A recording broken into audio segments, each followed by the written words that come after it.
Hello everyone, welcome back. मेरा नाम है कृतिका। ये है O2IS एकेडमी और मैं कवर करती हूँ यहाँ पर हिमाचल प्रदेश के करंट अफेयर्स। तो हिमाचल में किसी भी एग्जाम की आप तैयारी कर रहे हो, ये उसमें आपको हेल्प करेंगे।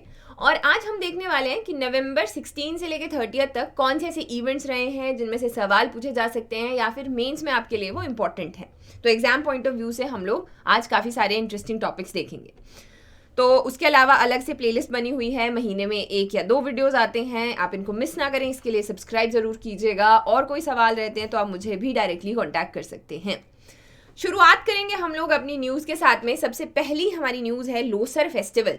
तो ये बहुत इंटरेस्टिंग मुझे लगती है क्योंकि यहाँ पर हिमाचल में बुद्धिज़्म जो है वो काफ़ी ज़्यादा प्रेवलेंट है, और उसमें भी स्पेसिफिक अगर हम बात करें तो तिब्बतियन बुद्धिज़्म हमें बड़ा इंपॉर्टेंट देखने को मिलता है। अब जो तिब्बतियन कैलेंडर है ना, उसमें जो नया साल आता है, जैसे नया साल 1 जनवरी को भी आता है, फिर हमारा जो हिंदू कैलेंडर है उसमें भी अलग से आता है, और फिर आपका जो तिब्बतियन कैलेंडर है उसमें लोसर जो है वो नया यहाँ पर न्यू ईयर जो है वो शुरू होता है। और ये कब आता है, तो हम नवंबर की न्यूज़ पढ़ रहे हैं, नवंबर में ये मनाया जाता है।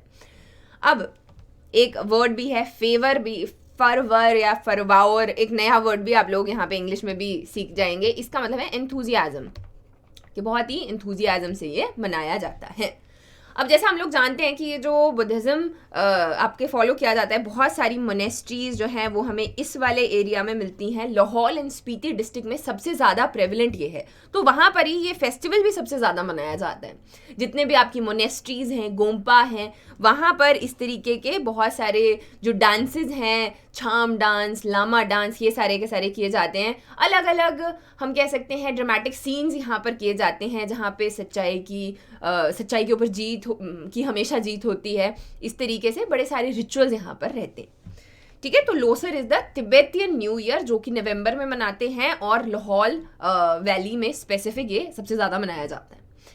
अब अगर हम यहाँ पे देखें, बुद्धिज़्म अलग से भी एक बड़ा इंपॉर्टेंट टॉपिक है हिमाचल का। बहुत सारे यहाँ पर मोनेस्ट्रीज हैं, गोम्पाज हैं, और अलग अलग उनका ट्रेडिशन है। कहीं पर हम जैसे रिवालसर में हम शेचू फेयर सुनते हैं, लोसर जो है हर जगह मनाया जाता है। छाम डांस, मास्क डांस, बड़ी सारी चीज़ें आती हैं। तो हिमाचल जो है ना वो हिमालयाज का पार्ट है, और यहाँ पे बुद्धिज़्म के डिफरेंट सेक्ट्स फॉलो किए जाते हैं। तो एक तो है आपका तिब्बतियन बुद्धिज़्म, जो कि एक वाइड वैरायटी आ गया। इसमें भी आगे अलग अलग सेक्ट हैं, जैसे कि निग्मा है, फिर इसमें हम लोग येलो हैट, रेड हैट देखते हैं। इनके बीच में जब भी हम लोग डिटेल में पढ़ते हैं तो इनके बीच में लड़ाइयाँ भी हुई थी किसी वक्त में। ताबो में इसको, ताबो मोनेस्ट्री को भी लूटा गया था एक टाइम पे। सो इस तरीके से डिफरेंट सेक्ट जो हैं वो यहाँ पर फॉलो किए जाते हैं, और खासकर ये छुपी हुई जगह पे रहते हैं। तो तांत्रिक बुद्धिज़्म भी हम लोग को यहाँ पे मिलता है। सो ये हल्का सा इंट्रोडक्शन है बुद्धिज़्म का हिमाचल में, और हम लोग यहाँ पर ये फेस्टिवल जो है हिमाचल में लाहौल स्पीति में और जो डिफरेंट इंपॉर्टेंट जगह है वहाँ पर मनाया गया। इसको लामा लोसर भी कहते हैं, और इसको फेस्टिवल ऑफ गुरु, तो जो यहाँ पे गुरु हम बोल रहे हैं वो गुरु पद्म संभवा को बोल रहे हैं। उनको बहुत जगह मिथिकल भी कहा गया है, और बहुत जगह जो है उनके, जैसे हम लोग सुनते हैं कि की मोनेस्ट्री है, वहाँ पर उनका पैर है। देन हम लोग आगे उनके स्टैचूज बने हुए हैं बड़े बड़े, डिफरेंट जगह पे उनका डिफरेंट सिग्निफिकेंस यहाँ पर रहता है। ठीक है जी। जो आपका एग्रीकल्चरल प्रॉस्पेरिटी है कि आने वाला साल जो है हमारा बहुत अच्छा हो, जैसे न्यू ईयर पे भी हम लोग मांगते हैं और प्रे करते हैं, उस तरीके से इसको यहाँ पर मनाते हैं। एक स्पेसिफिक डेलिकेसी की बात की गई है, वो है घुट्टुक। हो सकता है मैं इसकी प्रोनाउंसिएशन गलत बोल रही हूँ। ये इस तरीके का दिखने वाला सूप है जो कि 9 चीज़ों से बनता है। तो इसके बारे में अगर आप जानते हैं तो मुझे ज़रूर बताइएगा डिटेल्स इसकी, और कि ये कैसा होता है खाने में, ये सारी चीज़ें। तो ये आपका लोसर हो गया। नवंबर के महीने में और कौन सा फेस्टिवल मनाते हैं, तो याद भी रखने हैं ये साथ साथ में कि हमने मनाया लोसर। पिछली बार हमने पढ़ा था कि लवी जो है नवंबर में मनाते हैं, और मनाते हैं आपका रेणुका फेयर। अब रेणुका फेयर की अगर हम लोग बात करते हैं तो ये 6 दिन का होता है। कहाँ पे, ये सिरमौर डिस्ट्रिक्ट में मनाते हैं, ये यहाँ जैसे मनाते हैं। और जब हम इसमें पीछे जाते हैं, इसकी स्टोरीज पढ़ते हैं, तो उसमें हम देखते हैं कि भगवान जो विष्णु हैं उनके अवतारों में से एक जो थे वो थे भगवान परशुराम, है ना। और जो भगवान परशुराम हैं वो यहाँ पर उनका बोला टापे का टिब्बा है एक जगह, वहाँ पर उनकी माता जी जिनका नाम था माता रेणुका, और उनके पिताजी जिनका नाम था ऋषि जमदाकिनी, उनको तो सभी जानते हैं, है ना। तो ये जो है इन्होंने यहाँ पर बहुत सारी तपस्या की, और भगवान शिव जी का जो उनका वेपन रहता है परशु, उसके नाम पर परशुराम जो है यहाँ पर आए।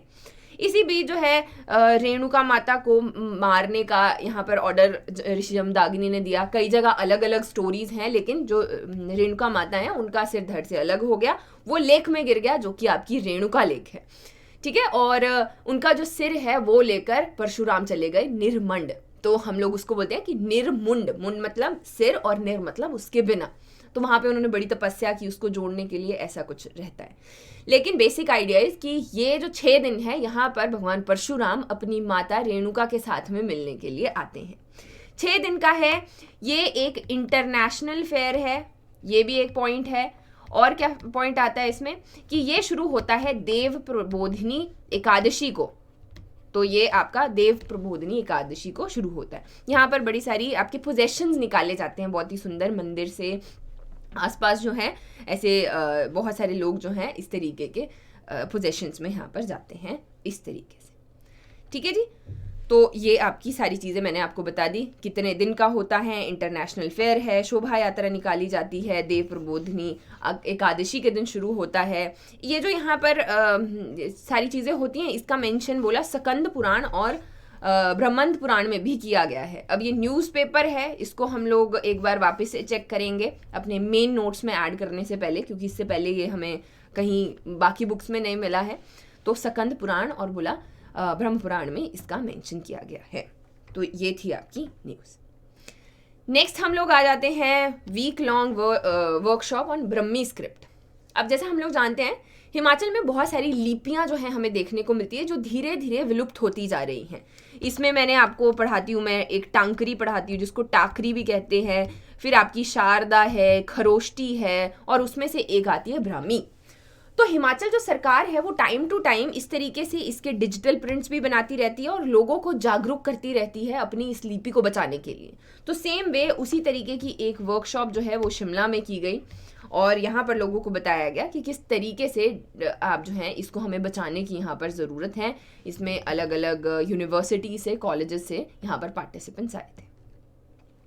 नेक्स्ट आ जाते हैं हम लोग, Iceland firm to set 8 crore का स्टोर। सो एप्पल्स को स्टोर करने के लिए हमारे पास में एक कंट्रोल्ड एटमॉस्फेयर होना चाहिए। अब इसको हम कैसे मेंटेन कर सकते हैं, तो यहाँ पर कह रहे हैं कि जियोथर्मल टेक्नोलॉजी से। अब जैसे मणिकरण है जो नीचे से प्रोड्यूस हो रही है वो क्या है, जियोथर्मल एनर्जी है। अब इसको यूज कैसे करेंगे ये मुझे एग्जैक्टली नहीं पता, लेकिन यहाँ पर एक आइसलैंड की कंपनी है जिसका नाम है जियोट्रॉपी आइसलैंड। ये हेल्प करने वाले हैं क्योंकि ये ऑलरेडी इस टेक्नोलॉजी को टैप कर चुके हैं। तो अब हम लोग इनके साथ मिलके इस तरीके का एक बड़ा ये जो कंट्रोल्ड एटमॉस्फेयर स्टोर है किन्नौर में, टपरी में, वहाँ पर बनाने की कोशिश करेंगे या बनाएंगे। 8 करोड़ जो है इसको यहाँ पर आ गए हैं ताकि जैसे हमने देखा अभी फ्लड्स भी आए तो काफ़ी सारा एप्पल ख़राब हुआ, तो हम लोग स्टोर कर सके एटलीस्ट और बहुत ज़्यादा खर्चा ना हो, जियोथर्मल एनर्जी को यूज़ करते हुए ये यहाँ पर हम बनाना चाहते हैं। नेक्स्ट न्यूज़ आ गई हमारी, काफ़ी इंटरेस्टिंग न्यूज़ है। जो सीएम साहब हैं उन्होंने बहुत सारी ऐसी स्कीम्स लेकर आए हैं क्योंकि हम लोग ग्रीन स्टेट बनना चाहते हैं। हमने अपना जो बजट है उसको भी इस साल क्या कहा कि वो एक ग्रीन बजट है। उन्होंने जो सीएम हैं उन्होंने एक एग्जाम्पल सेट करने के लिए खुद भी इलेक्ट्रॉनिक व्हीकल में वहाँ पर है। तो इसी में एक हम लोग स्कीम देख रहे हैं जिसका नाम तो नहीं है, ये आपके Rajiv Gandhi self employment startup योजना के अंतर्गत यहाँ पर आ रहा है। तो ये है ई टैक्सी स्कीम। इसमें होगा क्या, ये है अनएम्प्लॉयड यूथ के लिए जो 23 साल से ऊपर है।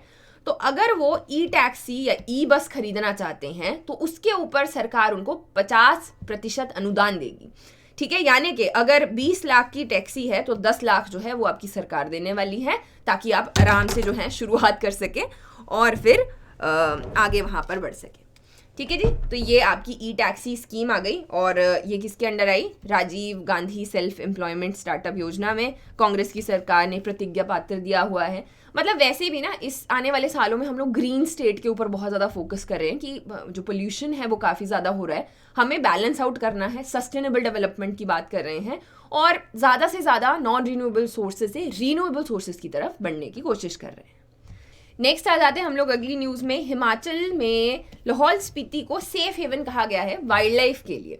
तो अब जैसे हम जानते हैं कि हिमाचल में अलग अलग एरियाज हैं जो जोन्स हम लोग बांटते हैं, ये आपका कोल्ड डेजर्ट का पार्ट आता है और यहाँ पे जो वाइल्ड लाइफ रहने वाली है, जैसे ये है हिमालयन तार, ये अभी अभी स्पॉट हुई है वहाँ पर। बकरी है बेसिकली, पहाड़ी बकरी जिसको हम लोग बोल सकते हैं। और ये है आपका स्नो लेपर्ड, तो ये तो हमारा स्टेट का एनिमल भी है। तो ये जो एरियाज हैं ये ना काफ़ी शाय क्रीचर्स होते हैं, कम दिखते हैं और अर्बनाइजेशन के साथ में कम ये होते जा रहे हैं। लेकिन लाहौल स्पीति में इतनी ज़्यादा जो एडवांसमेंट है या अर्बनाइजेशन है उसको भी स्लो रखा गया है, वेयर एज यहाँ पे ये जो एनिमल्स हैं ये इनके लिए काफ़ी सेफ हेवन हमें देखने को मिलता है। बहुत सारी ऐसी जगह है, जैसे ये आपका जो स्पीति वैली है ना, स्पीति वैली जितनी भी है, यहाँ पर इनका जो लोग हैं वहाँ का उनका टूरिज्म इस बेसिस के ऊपर चलता है कि अगर वहाँ पर आसपास स्नो लेपर्ड दिख गया तो लोग आएंगे तो उनका जो टूरिज्म का एक हम कह सकते हैं साइकिल है वो वहाँ पर चल पड़ता है। तो उनका लाइवलीहुड इस चीज़ के ऊपर यहाँ पर डिपेंड करता है। तो ये वापस से जो हिमालयन तार है वो स्पॉट किया गया और हम देख रहे हैं कि it's very good for ecology के लिए भी ये बहुत अच्छा है। फॉरेस्ट डिपार्टमेंट इनको जो है यहाँ पर ट्रैक करता रहता है। नेक्स्ट न्यूज़ है हमारी मॉनसून मेहम इन शिमला रिंग्स अलार्म बेल्स। ये जो अगली वाली दोनों न्यूज़ है ये रिगार्डिंग उसी के है जो अभी मॉनसून में हुआ है और किस तरीके से हिमाचल में सब कुछ ऐसे हिल रहा है इकोलॉजिकल बैलेंस की जब हम लोग बात करें और इसको कैसे हमें मैनेज करना चाहिए। मैंने आपको पहले भी बोला था कि जो 2023 के फ्लड्स हैं इनके ऊपर एक केस स्टडी खुद कर लेना, इसके बारे में बेसिक्स, क्यों हुआ, कैसे हुआ, कब हुआ, क्या क्या इसमें किया जा सकता था, क्या क्या हमने किया और किस तरीके से इसको हैंडल किया जा रहा है। या फिर अगले साल जब आपका वो आएगा इकोनॉमिक सर्वे आएगा उसमें हम ऐसे करके डिप देखेंगे, क्योंकि बहुत सारी बेसिक इकोनॉमिक एक्टिविटीज़ रुक जाती हैं जब इस तरीके का कोई डिज़ास्टर आता है। तो आगे के लिए हम लोग बड़ी सारी इसमें रिपोर्ट्स दे रहे हैं, कह रहे हैं कि किस तरीके से इसको हम लोग हैंडल करेंगे।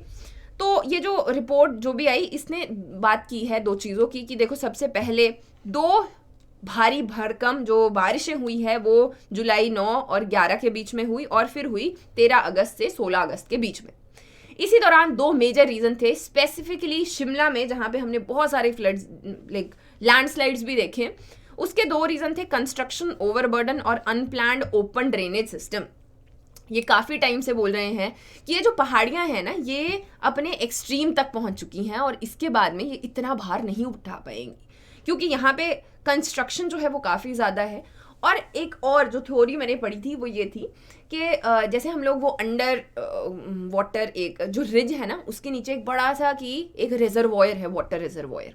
तो बेसिकली क्या हुआ था कि जब उसको खाली किया गया था तो उसको आसपास फेंका गया था, आसपास जितना भी उसके अंदर मिट्टी होनी थी। तो वो जो मिट्टी आसपास गई उसके ऊपर बहुत सारे, जैसे आपका कृष्णा नगर है या छोटा शिमला वाला एरिया, ये सारे के सारे बसे हुए हैं। अब वो जो है कुछ सालों में उसके ऊपर पेड़ वगैरह उग गए हैं, सब कुछ उसके ऊपर सेटलमेंट्स हैं, लेकिन वो उसका जो बेस है वो इतना ज़्यादा स्ट्रॉन्ग नहीं है। तो कंस्ट्रक्शन को जो है हम ओवरबर्डन कर रहे हैं।